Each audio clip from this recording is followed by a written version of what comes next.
आजा। तो hello guys, मेरा नाम है शैंकी और आज हम एक नई कहानी देखने जा रहे हैं जिसका नाम है द हल्क। कहानी की शुरुआत में हमें एक साइंटिस्ट को दिखाया जाता है जो कि अलग अलग एनिमल्स के डीएनए पर रिसर्च कर रहा होता है। वो अपनी रिसर्च से एक सुपर ह्यूमन बनाना चाहता है जिस पर किसी भी प्रकार के हथियार का कोई असर ना हो। उसकी रिसर्च काफ़ी आगे तक बढ़ चुकी थी लेकिन गवर्नमेंट उसकी रिसर्च पर बैन लगा देती है जिसकी वजह से वो काफ़ी डिप्रेस्ड हो जाता है और काफ़ी कोशिश करने के बाद आखिर में खुद पर ही रिसर्च करने लगता है। खुद में ही वो डीएनए डालने लगता है। इसी बीच उसकी बीवी प्रेग्नेंट हो जाती है और उसे एक बेबी होता है जिसका नाम वो ब्रूस रखता है। क्योंकि वो दिल से तो एक साइंटिस्ट ही होता है, इसके चलते वो अपनी रिसर्च अपने बेटे पर करने लगता है। उसके अंदर अलग अलग डीएनए डालने लगता है जिसकी वजह से उसका बेटा अजीब ही तरीके से बड़ा हो रहा होता है। उसे चोट भी लगती है, वो रोता नहीं है। ये सब उसकी वाइफ नोटिस कर रही होती है। फिर कुछ टाइम बाद गवर्नमेंट को भी ये पता चल जाता है कि वो ह्यूमन ट्रायल्स कर रहा है जिसकी वजह से उसकी रिसर्च बैन कर दी जाती है और पुलिस आकर उसे गिरफ्तार कर लेती है जिसके बाद उसे जेल भेज दिया जाता है। फिर कहानी घूमकर प्रेजेंट में आती है और हमें दिखाया जाता है ब्रूस को, जहाँ ब्रूस अब काफी बड़ा हो चुका होता है और एक साइंटिस्ट बन गया होता है। वो लैब में जाता है और अपने कलीग से मिलता है। उसका कलीग उस पर कुछ जोक्स पास करता है जिसके बाद वहाँ पर बेटी आ जाती है। बेटी ब्रूस की गर्लफ्रेंड होती है जिसे ब्रूस बहुत प्यार करता है। ब्रूस और बेटी दोनों मिलकर एक प्रोजेक्ट पर काम कर रहे होते हैं। इस एक्सपेरिमेंट की रिपोर्ट उन्हें कल तक देनी होती है जिसके लिए वो दोनों काम पर लग जाते हैं। वो दोनों मिलकर एक फ्रॉक पर यह एक्सपेरिमेंट कर रहे होते हैं। उस फ्रॉक के ऊपर गामा रेडिएशन डाले जाते हैं जिसकी वजह से उसके घाव काफी जल्दी भरने लगते हैं। लेकिन तभी उस टोड में म्यूटेशन होने लगता है और जिसके कारण वो टोड मर जाता है और ये एक्सपेरिमेंट फेल हो जाता है। इसकी वजह से ब्रूस काफी अपसेट हो जाता है। जिसके बाद सीन यहाँ पे शिफ्ट होता है और ब्रूस और बेटी दोनों लैब में बैठकर एक दूसरे से बात कर रहे होते हैं। बेटी ब्रूस से पूछती है कि तुम अपने माँ बाप के बारे में आखिर क्यों नहीं जानना चाहते। वहीं ब्रूस इस बात को सुनकर काफी गुस्सा हो जाता है और वो कहता है कि मेरे असली माता पिता के बारे में मुझे कुछ भी नहीं जानना है, वो लोग मेरे लिए मर चुके हैं। अगले सीन में हमें दिखाया जाता है कि बेटी लैब के अंदर आ रही होती है कि तभी उसे ग्लेन मिलता है। ग्लेन जो कि बेटी के डैड जनरल रॉस के अंडर में काम करता है। जनरल रॉस ने ग्लेन को भेजा होता है ताकि वो बेटी को मना ले और वो गवर्नमेंट के अंडर इस प्रोजेक्ट पर काम करे, लेकिन बेटी उससे साफ साफ इनकार कर देती है और उसे अपने ऑफिस से निकलने के लिए कह देती है। जिसके बाद ग्लेन ये खबर जनरल रॉस तक पहुंचा देता है और रॉस इस बात को सुनकर काफी अपसेट हो जाते हैं। वहीं दूसरी तरफ बेटी और ब्रूस बातें कर रहे होते हैं। बेटी ब्रूस को बताती है कि उसके डैड कभी भी उसे टाइम नहीं देते थे। जब भी वो उसे कहीं लेकर जाते तो उन्हें कोई ना कोई काम आ जाता और वो वहाँ से चले जाते, जिसकी वजह से बेटी काफी अकेला फील करती थी। वो अपने डैड को बहुत प्यार करती थी लेकिन उसके डैड ये बात कभी समझते ही नहीं थे। जिसके बाद हमें दिखाया जाता है कि ब्रूस लैब में काफी लेट तक काम कर रहा होता है और लैब से निकलते वक्त उसे किसी के होने का आभास होता है और वो पीछे मुड़कर देखता है तो वहाँ पर एक डॉगी होता है। वो वहाँ जाकर डॉगी से बात करने की कोशिश करता है और वो डॉगी उसे बाग कर देता है जिससे वो काफी डर जाता है और वहाँ से वापस निकल जाता है। इसके बाद वो अपने घर में गहरी नींद सो रहा होता है। तभी उसकी अचानक नींद खुलती है और वो अपनी खिड़की से बाहर देखता है। जैसे ही वो बाहर देखता है तो एक आदमी उसको घूर रहा होता है और उसके साथ 4 कुत्ते भी होते हैं। ये देखकर ब्रूस काफी घबरा जाता है और तुरंत ही खिड़की बंद कर देता है। जिसके बाद वो कंफर्म करने के लिए दोबारा खिड़की ओपन करता है और उस स्ट्रीट पर कोई भी नहीं होता है। फिर हमें लैब का सीन दिखाया जाता है जहाँ से ब्रूस अभी अभी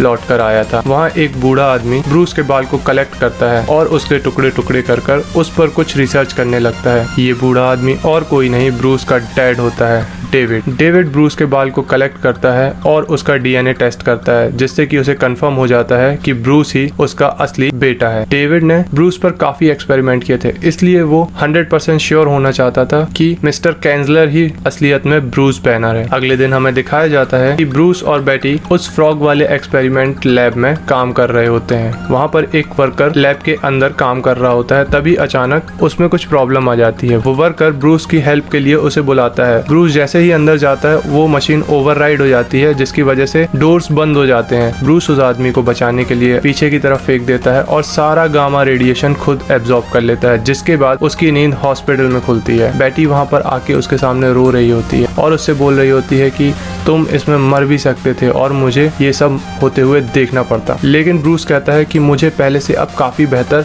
महसूस हो रहा है। बेटी उस पर पूछती है कि तुम कहना क्या चाहते हो, मैं कुछ समझी नहीं। तब उसे ब्रूस बताता है कि मेरे घुटने का जो दर्द था अब वो नहीं है, मुझे काफी बेहतर महसूस हो रहा है पहले से। जिसके बाद हॉस्पिटल में ही अगली रात उसकी नींद खुलती है तो वो उस बूढ़े आदमी को अपने सामने बैठा पाता। वो बूढ़ा आदमी ब्रूस को बताता है कि तुम्हारा तुम्हारा नाम मिस्टर कैंसलर नहीं है, तुम्हारा नाम ब्रूस बैनर है और तुम मेरे बेटे हो। ये सब सुनकर ब्रूस को काफी गुस्सा आने लगता है कि तभी उसके बगल में रखा फोन बजता है और दोनों डिस्ट्रैक्ट हो जाते हैं। डेविड ब्रूस को बताता है कि तुम काफी अलग हो, तुम काफी यूनिक हो और तुम्हारे अंदर एक और एंटिटी है। लेकिन ब्रूस ये सब बातें समझता नहीं है और काफी घबरा जाता है, जिसके बाद वो डेविड को वहाँ से जाने के लिए कह देता है और डेविड वहाँ से उठकर चला जाता है। ब्रूस के डैड उसे देखकर काफी हैरान होते हैं कि उस पर गामा रेडिएशन पड़ने के बाद भी कोई असर नहीं हुआ। तभी उसके डैड उसके डीएनए का इस्तेमाल करते हैं और एक रैट पर गामा किरणें बरसाते हैं, की वजह से वो रैट और भी ज्यादा म्यूटेटेड हो जाता है और खतरनाक भी। ये सब देखकर उसके डैड काफी खुश होते हैं, जिसके बाद वो अगला एक्सपेरिमेंट अपने डॉग्स पर करते हैं और नए गामा डॉग्स बना लेते हैं। वहीं दूसरी तरफ हमें दिखाया जाता है जनरल रॉस, जो कि बेटी से मिलने के लिए एक होटल में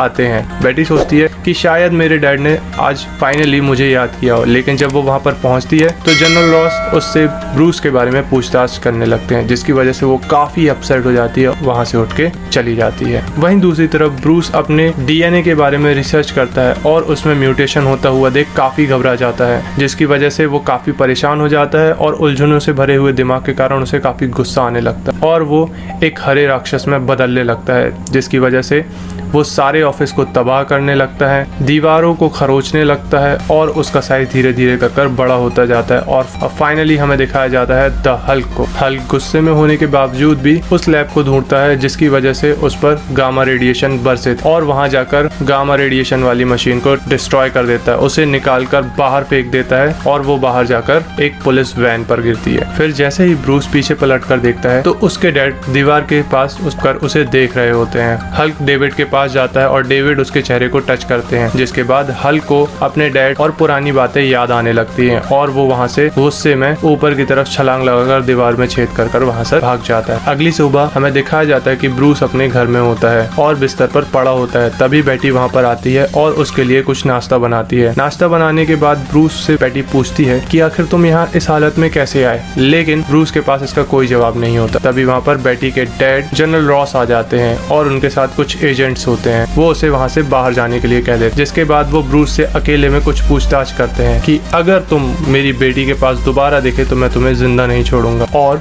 जनरल रॉस ब्रूस से ये भी पूछते हैं कि आखिर तुम इतना बड़ा हादसा कैसे भूल सकते। इससे हमें पता चलता है कि ब्रूस कहीं ना कहीं किसी न किसी तरीके से पास्ट में जनरल रॉस से कनेक्टेड है, जो कि हमें आगे चलकर पता चलने वाला है। बेटी वहां से निकलने के बाद ब्रूस के डैड डेविड से मिलने के लिए जाती है। वो डेविड से मिलने के बाद उससे कुछ पूछताछ करती है कि आप आखिर ब्रूस को कैसे जानते हैं और आपने उसे कैसे ढूंढा, किस वजह से आप जेल में थे। इतने सारे सवालों का जवाब डेविड नहीं देना चाहता था। वो बेटी से बोलता है कि ब्रूस काफी स्पेशल है, सिर्फ तुम ही उसे संभाल सकती हो, तो उसे समझने की कोशिश करो। और काफी वियर्डली बिहेव करने लगते हैं, जिसके कारण बेटी वहां से उठकर चली जाती है। लेकिन वो अपना स्कार्फ वहीं पर भूल जाती है, जिसका इस्तेमाल करके वो अपने गामा डॉग्स को बेटी पर हमला करने के लिए भेज देता है। तभी डेविड ब्रूस को फोन लगाते हैं और बता देते हैं कि मैंने अपने शिकारी गामा डॉग्स को बेटी पर हमला करने के लिए भेजा है, जिसके बाद ब्रूस काफी घबरा जाता है। वहीं दूसरी तरफ जनरल रॉस ब्रूस को अंडर सर्वेलेंस रख देते हैं और किसी भी लैब में काम करने के लिए सख्त मना कर देते हैं कि तभी वहाँ पर ग्लेन आ जाता है और ब्रूस पर हमला करने लगता है। वो बेटी को लेकर काफी ओवर प्रोटेक्टेड होता है, जिसके कारण वो ब्रूस पर लगातार हमला करते जाता है, जिस वजह से ब्रूस को काफी गुस्सा आ जाता है और वहाँ पर हमें देखा जाता है एक शानदार ट्रांसफॉर्मेशन, जिसमें ब्रूस हल्क में बदलता है और गुस्से में आके ग्लेन को उठा के घर के बाहर फेंक देता है। तभी वहाँ पर गार्ड्स पर गोलियां चलाने लगते हैं। गोलियां चलाने के कारण ब्रूस को और गुस्सा आने लगता है और उसका साइज और बढ़ता जाता है, बढ़ता ही जाता है और बढ़ता ही जाता है, जिसके कारण ब्रूस करीब 8 फीट का हो जाता है और काफी गुस्से में आ जाता है। वो उठाकर ग्लेन को दोबारा फेंक, जिसके कारण ग्लेन बेहोशी हो जाता है। फिर हल्क बेटी से मिलने के लिए उसके घर तक पहुंच जाता है। वहाँ वो बेटी को काफी प्यार भरी नजरों से देखता है और उसे उठाकर कार पर बिठाल देता है। तभी वहाँ पर डेविड के भेजे हुए शिकारी गामा डॉग्स आ जाते हैं, जिसके बाद हल्क बेटी को कार के अंदर बिठालता है और एक एक कर उन कुत्तों के जबड़ों पर वार करने लगता है, जिसके बाद वो कुत्ते हल्क को जख्मी करने की कोशिश करने लगते हैं। लेकिन हमारा हल्क कहाँ जख्मी होने वाला था, वो एक एक करके सारे कुत्तों को मार देता है और बेटी के पास आकर नॉर्मल ह्यूमन बन जाता है। और अगले दिन हमें दिखाया जाता है कि बेटी ब्रूस को उठाती है, उसके लिए नाश्ता बनाती है, लेकिन यहाँ वो काफी डरी हुई होती है पिछले रात के इंसिडेंट की वजह से, और इसी वजह से अपने डैड को कॉल लगा देती है। उसके डैड उसके हेल्प करने के लिए मिलिट्री के एजेंट्स को भेज देते हैं। ब्रूस बेटी के साथ बातें ही कर रहा होता है और खाना खाने के बाद जैसे ही वो बाहर निकलता है तभी उस पर एक ट्रैंकुलाइजर से हमला होता है और वो यहाँ पर बेहोश हो जाता है। अगले सीन में हमें दिखाया जाता है कि ब्रूस को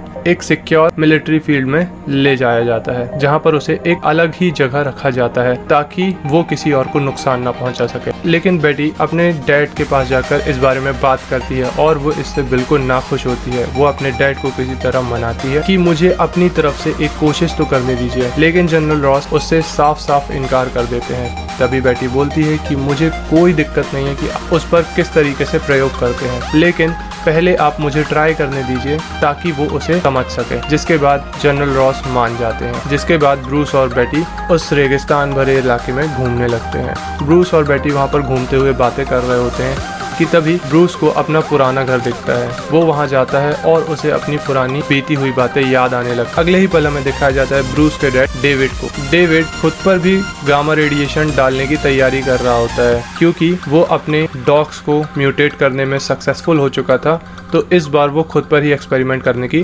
तैयारी कर रहा होता है। वो उसी लैब में आ जाता है और सारे गामा रेडिएटर्स को तैयार कर लेता है, जिसके बाद वो उनके बीच में आकर अपने ऊपर फायर करता है। फायर होने के बाद वो भी म्यूटेटेड हो जाता है। उसका डीएनए भी वो किसी भी मैटर की एनर्जी को एब्जॉर्ब कर सकता है और उसमें खुद को ढाल सकता है। तभी वहाँ पर एक गार्ड आ जाता है जिसे डेविड काफी बेरहमी से अपनी ताकत का इस्तेमाल करके मार देता है। अगले दिन ब्रूस से मिलने के लिए उसके रूम में जा रही होती है, लेकिन जैसे ही वो अपना थंब इम्प्रेशन लगाती है तो एक्सेस डिनाइड बता देता है। जिसके बाद वो गुस्से में अपने डैड के पास जाती है और उसके डैड जनरल रॉस उसे बताते हैं कि उसे ऊपर से ये ऑर्डर्स आए हैं कि उससे आज के बाद कोई भी नहीं मिलेगा। जिसके बाद जनरल रॉस बेटी को वापस उसके घर भेज देते हैं। फिर अगले ही सीन में हमें दिखाया जाता है कि ग्लेन ब्रूस से मिलने के लिए वहां आ चुका है। ग्लेन जानबूझकर ब्रूस पर हमला करने लगता है ताकि वो हल्क में बदलने लगे। ग्लेन का असली मकसद ब्रूस के डीएनए को हासिल करना होता है ताकि वो उस डीएनए का इस्तेमाल कर काफी रिच बन सके। लेकिन ब्रूस अपने गुस्से को किसी तरह कंट्रोल करता है और ग्लेन के लगातार वार करने की वजह से वो बेहोश हो जाता है। लेकिन ग्लेन भाई साहब कहाँ रुकने वाले थे।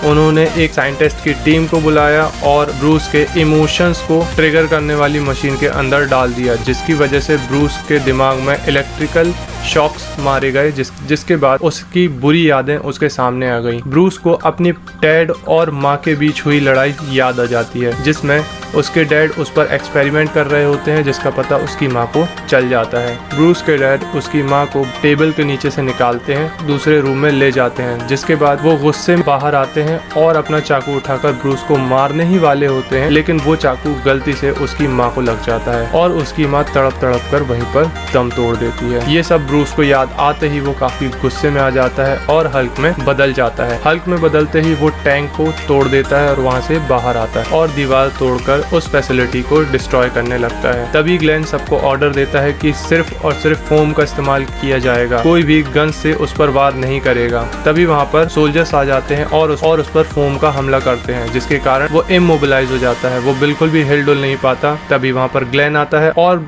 हल्क का खून निकालने की कोशिश करता है, जिसके कारण हल्क और गुस्से में आ जाता है और उस फोम को तोड़ने लगता है। इसी बीच ग्लेन भाई साहब एक सोल्जर से उसकी गन लेते हैं और ग्रेनेड लॉन्च करते हैं। ग्रेनेड हल्क से टकराकर ग्लेन भाई साहब के पीछे ही फट जाता है, जिसके कारण ग्लेन भाई साहब गुड बाय टाटा हो जाते हैं। हल्क काफी परेशान होता है क्योंकि उसे बाहर निकलने का रास्ता नहीं मिल रहा होता। वो पूरी फैसिलिटी को एक एक कर डिस्ट्रॉय करने लगता है। हर सैनिक के ऊपर वो हमला करने लगता है और सारी फैसिलिटी को वो डैमेज कर देता है, जिसके कारण रॉस को मजबूरन ये ऑर्डर देना पड़ता है कि उस फैसिलिटी की लाइट बंद कर दे और उसे बाहर का रास्ता दिखाया जाए। जिसके बाद हल्क बाहर आ जाता है और हमें दिखाया जाता है कि हल्क अपने पुराने घर के पास आकर उसे देख रहा होता है कि तभी रॉस के एजेंट उस पर दोबारा हमला कर देते हैं और उसका घर डिस्ट्रॉय कर देते हैं, जिसके कारण वो ये सब देखकर काफी गुस्से में आ जाता है और वहां से निकल जाता है।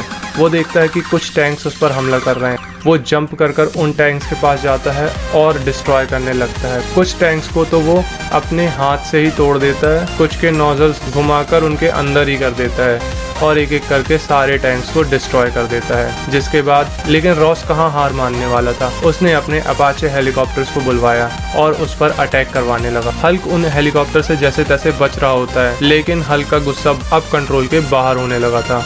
वो मिसाइल्स को पकड़ता है और अपने मुंह से ही उनको तोड़ देता है। वो एक एक कर सारे हेलीकॉप्टर्स को डिस्ट्रॉय करने लगता है। कुछ पर तो अपने हाथ से मिसाइल भी फेंक देता है और वो सारे हेलीकॉप्टर्स को डिस्ट्रॉय करने फिर वो एक पहाड़ी के बीच में जाकर पत्थरों में छुपने लगता है। तभी जनरल रॉस हेलीकॉप्टर्स को ऑर्डर दे देते हैं सारी पहाड़ी पर मिसाइल लॉन्च करने, जिसके कारण हल्क वहीं पर दबकर मर जाए। लेकिन ऐसा होता नहीं है। हमारे हल्क भाई साहब कहाँ मरने वाले थे, वो तो अभी भी होश में आ जाते हैं।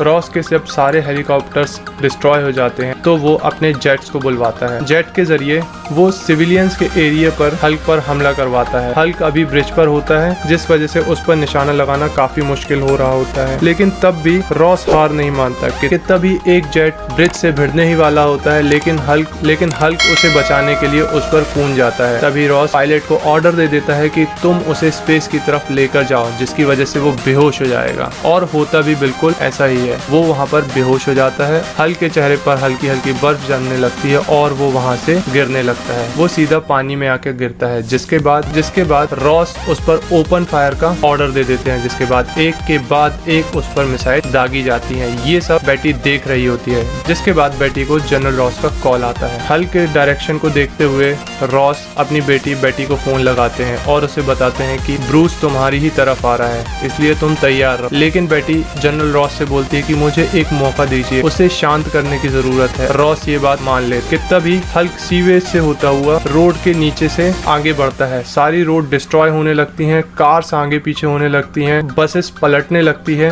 और हल्क फाइनली रोड के नीचे से बाहर आ जाता है और वो काफी गुस्से में होता है। जिसके बाद वो कुछ कार्स को इधर उधर फेंकता है। तभी वहाँ पर पड़े हुए एक पत्थर को उठाकर वो हेलीकॉप्टर पे हमला ही करने वाला होता है कि उसकी नजर बेटी पर पड़ती है। बेटी को देखते ही हल्क शांत हो जाता है। बेटी उसके सामने आती है। चारों तरफ से हल्क को आर्मी और पुलिस घेर लेती है कि तभी हम यहाँ पर काफी इमोशनल सीन देखते हैं, जिसमें हल्क धीरे धीरे कर बेटी को देखते हुए वापस से ब्रूस में कन्वर्ट हो जाता है। बेटी उसे देखकर रोते हुए से गले लगा लेती है। वहीं दूसरी तरफ हमें दिखाया जाता है कि बेटी से मिलने ब्रूस के डैड डेविड आए। डेविड बेटी से बोलता है कि वो आखिरी बार अपने बेटे से मिलना चाहते हैं, हो सके तो अपने डैड उसे उससे मिलने की इजाजत दिलवा दें। लेकिन इसके पीछे डेविड का कुछ और ही इरादा होता है। जनरल रॉस ब्रूस और डेविड के मिलने का इंतजाम करते हैं और वो दोनों ब्रूस की माँ के बारे में बातें करने लगते हैं। लेकिन ब्रूस काफी गुस्से में बोलता है कि तुम मेरे पिता हो ही नहीं सकते, तुमने मेरी माँ को मार डाला। जिसके बाद डेविड उससे बोलता है कि मैं तुमसे नहीं, मैं अपने असली बेटे हल्क से मिलने आया, उसे बाहर निकालो। तुम्हें क्या लगता है मुझे तुमसे मिलना है? तुम तो सिर्फ एक खाली शेल हो। जिसके बाद ब्रूस को काफी गुस्सा आने लगता है,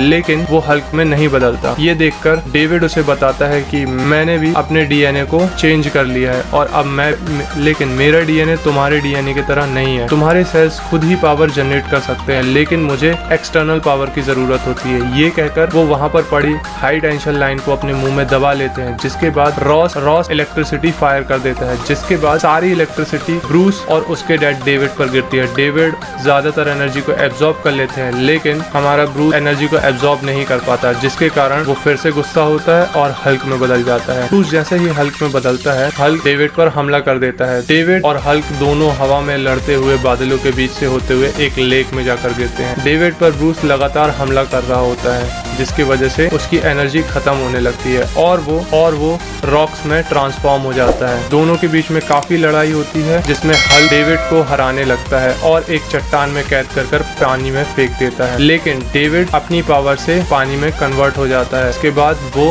हल्क को लेक के अंदर तक ले जाता है और उसकी एनर्जी को एब्जॉर्ब करने लगता है। हल्क को ये समझ में आ जाता है कि मैं इसको एक्स्ट्रा एनर्जी देके मार सकता हूँ और वो अपनी पूरी ताकत को अनलीश करता है, जिसको उसके डैड एब्जॉर्ब करते हैं। वो एनर्जी को एब्जॉर्ब करते जाते हैं, जिसके बाद वो एनर्जी उनके लिए काफी ज्यादा होने लगती है और वो एक बहुत ही बड़े वाटर बबल में कन्वर्ट हो जाते हैं कि तभी जनरल रॉस उन पर न्यूक्लियर हमला करने के लिए कह देता है, जिसके बाद एक जेट उन पर एक न्यूक्लियर मिसाइल छोड़ देता है और ब्रूस उस लेक में डूब जाता है। जिसके बाद हमें प्रेजेंट का टाइम दिखाया जाता है और हमें अफ्रीका के जंगलों में दिखाया जाता है, जहाँ पर हमारे ब्रूस भाई साहब अफ्रीका के आदिवासियों की मदद कर रहे होते हैं, वहाँ पर एक मेडिकल शेल्टर लगाकर। तभी वहाँ पर कुछ आतंकवादी आ जाते हैं और ब्रूस की सारी सप्लाईज को लूटने लगते हैं। तभी ब्रूस उनसे कहता है कि तुम मुझे गुस्सा दिला रहे हो, और यहाँ पर हमें समझ में आता है कि ब्रूस ने अब हल्क की ताकतों पर काफी हद तक काबू पा लिया है। और यहाँ पर scene. So thank you for watching my video. If you love my video so please like, share and subscribe. और आगे ही ऐसी मूवीज को देखने के लिए प्लीज मेरे साथ बने रहें।